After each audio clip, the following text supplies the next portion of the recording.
HDFC Asset Management Company has reported good Q3 earnings with net profit rising by 25% year-on-year.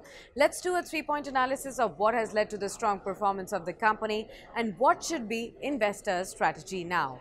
1. What are the reasons behind robust Q3 results?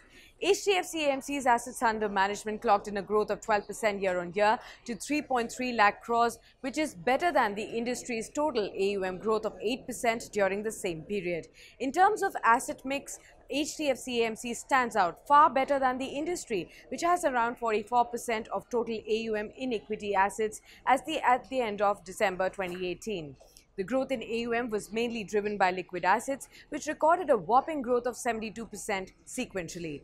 The company continues to enjoy the highest share of individual customers as well. It reported unique individual accounts of over 8.8 million in Q3, which is a growth of 17% year-on-year.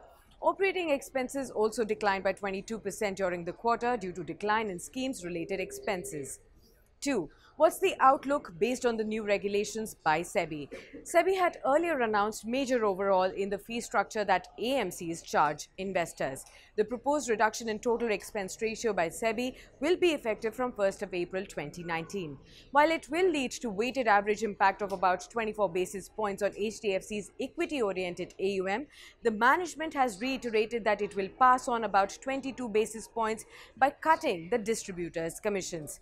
Now, this should limit the adverse impact of SEBI's move on the AMC's financials going forward. The extent of cost sharing with the distributor will actually be determined in due course based on how the competition pans out.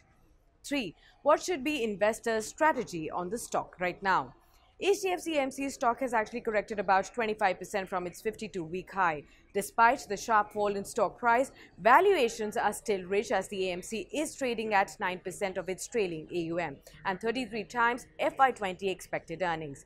HDFC AMC is being valued at more than 50% premium to its closest listed peer.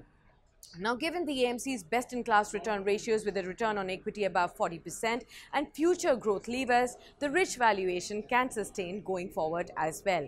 While SEBI's mandate will induce some pain in the medium term, the lower charges of the total expense ratio will make mutual funds more attractive. Hence, long-term investors should look to buy the stock in a staggered manner.